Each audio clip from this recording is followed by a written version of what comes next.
கேரளா சொல்லணும் அப்படின்னா அடி போடுங்க. அஸ்ஸலாமு அலைக்கும், வெல்கம் டு திண்டுக்கல் ஜாஃபர் பிரியாணி. நான் உங்க ஃப்ரெண்ட் யாசின். மக்களே ரொம்ப தேங்க்ஸ்ங்க, நம்ம வீடியோஸ் நிறைய பேர் ரெஸ்பான்ஸ் பண்ணிட்டு வர்றீங்க. இன்னைக்கு நம்ம பாத்தீங்க அப்படின்னா நிறைய பேர் கேட்ட ஒரு சிம்பிளான ரெசிபி வீட்டில் இருக்கக்கூடிய பொருளை வச்சு பண்ண போறோம். அதாவது கல்யாண வீட்டு ஸ்டைல் முட்டை தொக்கு பண்ண போறேங்க. இந்த முட்டை தொக்கு எதுக்கு ரொம்ப நல்லா இருக்குன்னு பாத்தீங்க அப்படின்னா, வீட்ல டின்னர் சாப்பிடும் போது சப்பாத்தி, புரோட்டா அந்த மாதிரி டிஷஸ்க்கு இந்த மாதிரி பண்ணி பாத்தீங்கன்னா ரொம்ப ரொம்ப சூப்பரா இருக்கும். இதுல மெயின் இன்கிரிடியன்ஸ் பாத்தீங்க அப்படின்னா பெரிய வெங்காயமும் தக்காளியும் தான். இதுக்கப்புறம் பாத்தீங்கன்னா சின்ன சின்ன சின்ன விஷயங்கள் நம்ம ஆட் பண்ணி பண்ணும்போது இதோட டேஸ்ட் எப்படி என்ஹான்ஸ் ஆகுங்கிறத பார்க்கலாம். வாங்க நம்ம வீடியோக்குள்ள போலாம்.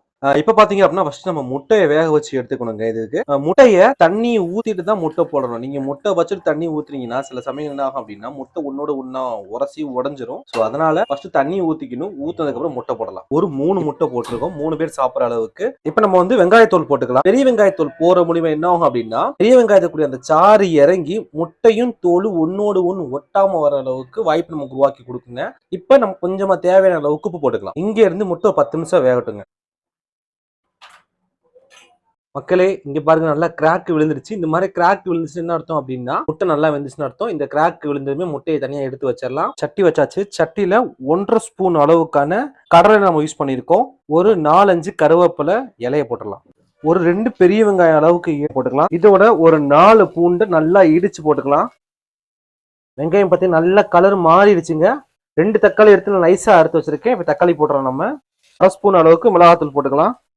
மஞ்சத்தூள் ஒரு 1/4 ஸ்பூன் அளவுக்கு, மல்லித்தூள் 1 ஸ்பூன், தேவையான அளவுக்கு உப்பு ஆட் பண்ணிட்டு ஒரு 1/2 கிளாஸ் அளவுக்கு தண்ணி ஊத்தி விட்டுறலாம். இந்த மசாலா கூடயே 1/2 ஸ்பூன் அளவுக்கான பெருங்காயத்தூள் ஆட் பண்ணிக்கலாம். எதுக்குன்னு பாத்தீங்கன்னா நம்ம இங்க வந்து முட்டை போட போறோம். முட்டையே ஆல்ரெடி கேஸ் தான். வயசானவங்க சாப்பிடுவாங்களா அவங்களுக்கு கேஸ் ட்ரபிள்ஸ் வராம இருக்கிறதுக்கு கல்யாண வீட்டு ஸ்டைல் எக் தொக்கு எப்படி இருக்குன்னு பாத்தீங்க அப்படின்னா கிட்டத்தட்ட அது சிக்கன் கிரேவி மாதிரி தான் இருக்கும். அதுக்கு காரணம் என்னன்னு பாத்தீங்க அப்படின்னா அடிஷ்னலா அவங்க வந்து பாத்தீங்கன்னா சில்லி சிக்கன் மசாலா யூஸ் பண்ணுவாங்க. அதுதான் பெரிய ட்ரிக், அதுதான் பெரிய சீக்ரெட். 1/2 ஸ்பூன் அளவுக்கான சில்லி சிக்கன் பொடி ஆட் பண்ணிக்கலாம். மக்களே இங்க பாத்தீங்கன்னா ஃபுல்லா கம்ப்ளீட்டா ட்ரை ஆயிடுச்சுங்க. நம்ம ஊத்துன தண்ணியே அதெல்லாம் ட்ரை ஆயிடுச்சு. நாங்க முதலே சொல்லி நம்ம இதை என்ன பண்ண போறோம் அப்படின்னா சப்பாத்திக்கோ புரோட்டாக்கோ தொட்டு சாப்பிட போறோம். கொஞ்சம் லிக்யூடா இருந்தா நல்லா இருக்கும். கொஞ்சமா கடலை மாவை எடுத்து தண்ணி ஊத்தி அரைச்சி ஊத்த போறேங்க.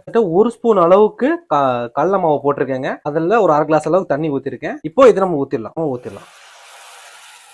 எதுக்குன்னு பாத்தீங்கன்னா அப்பதான் வந்து நல்லா கெட்டித்தன்மை கொடுக்கும். அதுக்காகத்தான். இப்ப பாத்தீங்கன்னா நம்ம வந்து முட்டை வந்து தோல் எடுக்க ஆரம்பிக்கலாம். உங்களுக்கு பார்த்தாவே தெரியும். நம்ம வந்து பாத்தீங்கன்னா இப்போ பெரிய வெங்காயம் போட்டு வேக வச்சு எடுத்தனால லேயர் தனியா வருது பாருங்க. முட்டையோடு தனியா வருது. மேக்சிமம் பாத்தீங்கன்னா ஒன்னோடு ஒண்ணு ஒட்டாம தனியா வருது பாருங்க. நமக்கு பாத்தீங்கன்னா கம்ப்ளீட்டான முட்டை வந்திருக்குங்க.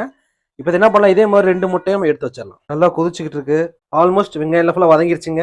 இப்போ நம்ம வந்து உரிச்சு வச்சுதான் முட்டையை போட்டுடலாம். ஏன் மசாலாக்குள்ள நான் இப்ப போட்டேன் அப்படின்னா நாம என்ன செய்யலாம் அப்படின்னா மசாலா வதக்கி ஒரு பாத்திரத்துல மாத்திட்டு முட்டையை உள்ள போடலாம். பட் நான் என்ன பண்ணிருக்கேன் அப்படின்னா இந்த மசாலாலே முட்டை போடும்போது என்ன ஆகும்னா லைட்டா ஹீட் ஏறும். ஏன்னா முதலே முட்டையை நம்ம அவிச்சு வச்சிருப்போம். முட்டை சூடா இல்லாம இருக்கும். லைட்டா 2 நிமிஷம் மட்டும் வச்சு ஹீட் ஏறினதுக்கு அப்புறம் நம்ம பவுல்ல மாத்தணும் அப்படின்னா மசாலாவும் ஃபுல்லா இறங்கிரும். அதே மாதிரி முட்டை நல்லா ஹீட்டா இருக்கும். அதுக்காக தான் நம்ம இதை ஃபாலோ பண்றோம். இப்ப நம்ம புரோட்டா சாப்பிட்டு பார்த்துடலாம். இப்ப நம்ம எப்படி இருக்குன்னு சாப்பிட்டு பார்க்கலாம்.